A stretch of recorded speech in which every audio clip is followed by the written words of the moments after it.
Well, thank you for joining us again for Testable Faith. I'm Jeff Zwerenk, a scholar at Reasons to Believe, and I'm joined here in studio again with Dr. David Winyard. We're going to talk about engineering and what does the Bible have to say about that?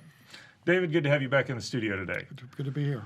So I was kind of interested when we were talking about how you made the point that the Bible actually talks about engineers. And I'd kind of say, the Bible doesn't say a lot about people who study science. It talks a lot about how the world works. But so what's the motivation or what's the impetus for saying the Bible's talking about engineers?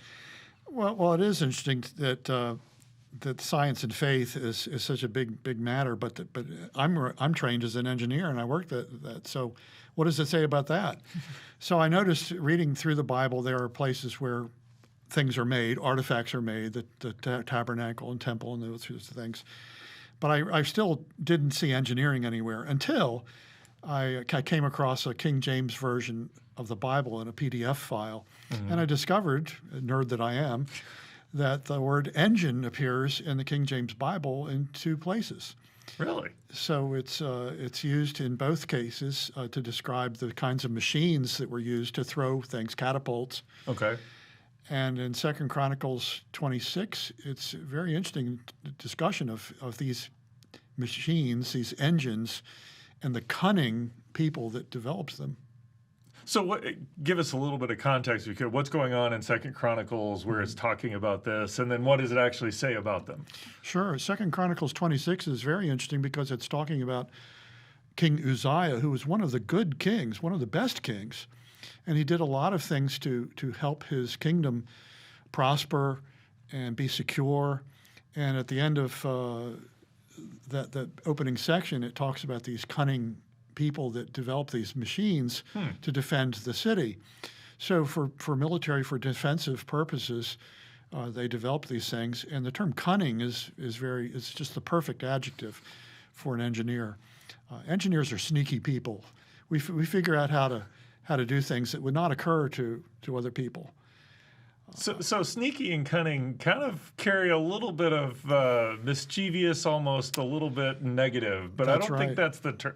Is that accurate in your assessment? Well, sneakiness, there are mixed connotations here. Mm-hmm. So engineers will sometimes do things that would not occur to other people, and sometimes they're accepted and other times not. Mm-hmm. I sometimes described engineers as people that would break the very laws of physics if they only knew how. Their determination to achieve their goals, to meet requirements, is central to their work lives, and anything that can get them there, pretty much they're willing to do. So sometimes other people, lawyers and accountants, have to hold them back. We refer to those people as bean counters. Well, it's kind of interesting because as a scientist, I'm trained as a scientist. I've had a little bit of foray into teaching engineering, and what was interesting about the two different fields, and this is a gross oversimplification, but it was interesting to me, is that I can't tell you how many times in my science classes we're going through, and it's like, well, we're working on the problem, and it's like, okay, and that's just the simple harmonic oscillator. We don't even know how to solve that, and so we take a new problem, work it down to what we do, and then we move on to the next one. In my foray into engineering, teaching engineering, it was like, okay, we're going to solve building a bridge this way, and then we're going to solve building a bridge this way, and we're going to solve building a bridge this way. Mm-hmm. And it kind of makes sense because you want your engineers to make sure the bridge works, right. Whereas if we're off in a calculation and we find it a number of years later, nobody's died, mm-hmm. cars haven't crashed. So there is that difference about it, but your description there where there's a problem to solve and any sort of tools I can use to solve it is a really interesting way of looking at that. Is that a good thing, bad thing? What's your assessment there? Well, it is. Engineers care about whether or not something works. We're less interested in truth, which would be the focus of, say, a scientist. But then the question of optimization comes up, and coming up with an optimum design is very challenging. So we have examples of, say, the Brooklyn Bridge, where we have these massive masonry towers holding the bridge up, and they cost an enormous amount, not only in dollars, but in human lives. And then they start building another suspension bridge and another one, and pretty soon they've taken so much cost out of things the bridge starts to fall down. So, Okay. so the Tacoma Narrows Bridge Right. is the classic example of that. And so Henry Petrosky wrote a book called To Engineer as Human, and he describes this cycle of building something for the first time where performance is the only thing that matters. And over time, economics comes into this. How can we meet performance requirements at minimum costs? Mm-hmm.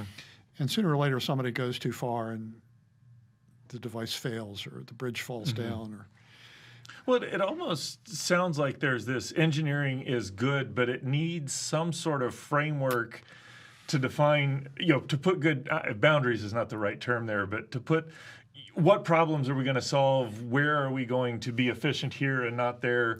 It needs something on top of it to make sure it does it well, because the engineer, if I get what you're saying, is how do I accomplish that? That is Right. something external to engineering at some level. well, the technical problems that engineers deal with are always faced in some kind of context. They're faced in there's a social context, there's a social need, there's an economic situation, and so there are always trade-offs between the technical piece of something and what the user wants or what the sponsor wants, and finding the sweet spot on those multidimensional problems is more than what is taught in engineering. It's basically something that has to be negotiated. Mm-hmm. And so, as a Christian, you understand that that people are sinners. Engineers are sinners, and sometimes mistakes are made, and sometimes power rolls over the weak, and you have to be sensitive to all of the stakeholders in engineering work. So how do we do that? Most of the engineers, me being a scientist, I was far more interested in how do I understand mechanics? How do I understand quantum? Those are the things that I'm interested in.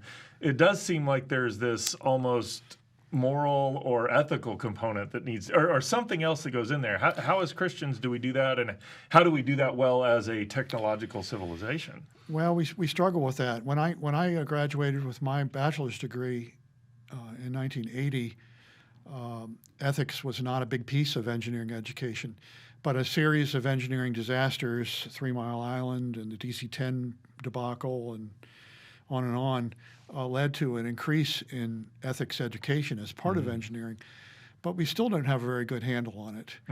I think that bringing Christian thought into the picture is part of the solution. We have to realize that people have faults. People are sinners. People are struggle to identify and do the right thing, and we cannot get to a perfect solution by just putting out a bunch of rules. In many cases, what seems to happen is we have a problem, we have something that costs too much or doesn't work well. Oh, so we'll have to amend the list of rules you follow when you design this, as if those rules are going to magically produce a good outcome. Right. Biblical theology understands, well, we had 10 rules and that didn't work out exactly that way. So more and more the message is, if you just follow the rules, everything will work out. And we know that that's not the case.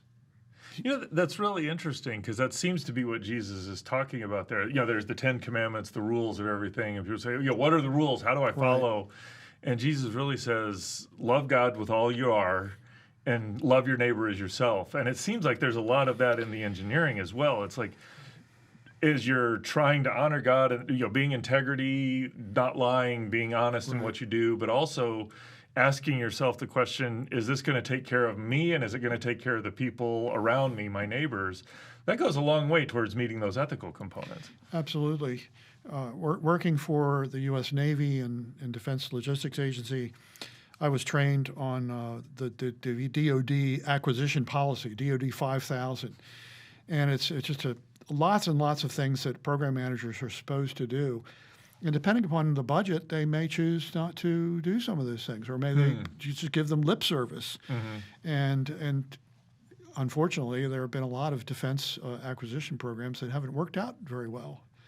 Right. So it is more than just coming up with a perfect process or a perfect set of rules. Human beings have to be part of the picture, and they have to exercise their responsibilities as people to identify and do the right thing. So I would have never thought the Bible talked about engineers. So, okay, it talks about engineers. Bottom line, what is it that we take away from this as people who want to serve God and honor God as we do our technical professions? Sure. God has blessed us with an understanding of nature and given us the ability to use that knowledge for the good of people. But we're not in control of this. God is in control of what the outcomes are. We do the best we can. But if the builders of the house are not trusting in God and God is not in the work, the problem is going to last there. Well, thanks, David. I appreciate that. It's been a fascinating discussion of engineering in the Bible. I would encourage you to go to reasons.org and search for David Winyard. You'll find other articles, videos, and resources that he's produced. Go check them out and see how they point to God revealing himself in creation.